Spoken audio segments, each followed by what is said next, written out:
All right, advice for new teachers and others. Okay, know the context you're getting into. It might not be what you think, what you imagine, what you hope, what you dream. Know, please, the reality of the school system, the culture, and things around us and our world. You can look up articles, research, videos on the internet. People post things on YouTube which have intelligent discussion. There are intelligent ex-teachers and teachers saying things worth listening to. So please be informed. Know what students and administrators and schools and philosophic influences are like nowadays. So, and then some things to do because of that. Two things right now. One, network. Before you go into the career or while you're in, network.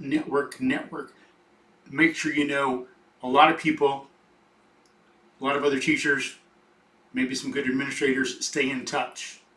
And there's two reasons. One, it's a career. You need to know other people you can interact with, learn from, toss ideas around, think through them so you can grow, become better. A lot of professional things like that. What works? What doesn't? What's a fad? Talk to people who have been in the profession a long time, who have the experience and broad picture perspective that you might not. They can see what's worked and what hadn't. They can spot fads and mistakes and spot something that's already been tried. Someone who has more philosophic insight, good philosophy, not just any philosophy. Okay, things like that for networking. Number two, because there are many bad administrators out there, and there's things you got to deal with problem students. So make sure you have a network, so you know it. Because it's like one person who I've listened to has interviewed a lot of people, used to teach, researched the thing. She said she thought maybe 80% of the administrators were incompetent or bad. And someone she was interviewing had done a lot of work with a lot of different schools doing this program, and from what I recall, he agreed. So you will probably have a bad administrator to work with. That means someone who's going to try to lie to you, manipulate you, gaslight you, make you feel something like something's your fault. And some students will do that nowadays too, as you can look up and see plenty of videos on the internet. Someone's trying to help a student, telling them that they need to do something. This is like their fault.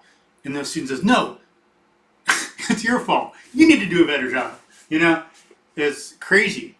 And you might think, yes, you want to do your best. You know you can do better.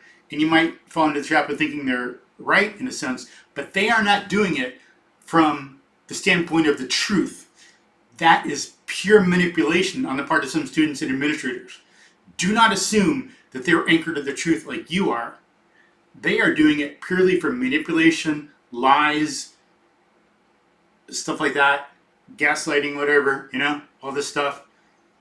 They're not doing it because they actually think that. All right? So please be careful.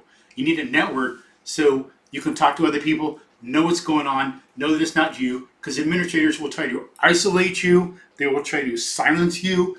They will try to make it feel like it's your fault. They will try to finger point, put things back on them, on you, when it is not you at all. That's documented. Look on the internet. A lot of people talk about that. It's a fact. It's even beyond that. It's in the work world in general. Look up psychopaths, look up bad bosses, stuff like that. Look at human history, look at the culture today. It's not a fantasy. It's not just something that happens. That's made up. That's an excuse. Some people use it as an excuse. They're wrong, and they try to say, oh, other people are trying to do this to me. You got to know objectively that you are correct and see what they're doing and be on the alert for that. And to do that, like I say, you need a network to help to support you, so you know that the finger pointing thing, the attempt to silence and isolate, is common and broad, and it's not just you. They'll try to say it's just you, make you feel like that, but it ain't. It's them manipulating and lying. So be on the alert for that. Um, Number 2, have an escape plan. Be ready to get the heck out right away from education when you need to, because when they finger point on you, when they scapegoat, when they keep saying things are your fault, you better be ready. That ain't good for your career. That ain't good for the paper trail some people might leave on you. That's not good for your career development. How the hell can you become a better person when people are lying to you and all this stuff? Take it seriously. Have an escape plan and be ready. Maybe you get a good school, a good principal, some good administration temporarily, but it won't necessarily last. Be prepared. Have a resume written already. Keep it up to date. Take that seriously. Have supporting documents. Know what you can do. Research it ahead of time. Look at things you can do outside of education. Think about what you're doing in the field and how it can apply elsewhere. Seriously. Even if you don't have time during the school year, you have time in the summer. Get that and work it with some of your network. Have them do the same thing. Switch out resumes. Have people look at each other's resume and help each other out. Things like that. Practice interviewing each other.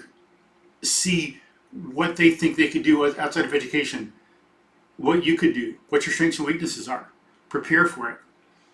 You can use AI a lot. There's a lot of internet stuff you can use to help with your resume, researching other fields, seeing what you can do.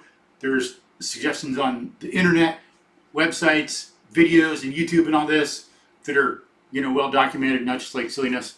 So those 2 things I highly recommend for new teachers. Network for a bunch of different reasons, and have an escape plan, something developed. Be ready to get out. Resume, supporting documentation, skills, knowing what you're doing in education that applies elsewhere, and be ready to bail when you need to.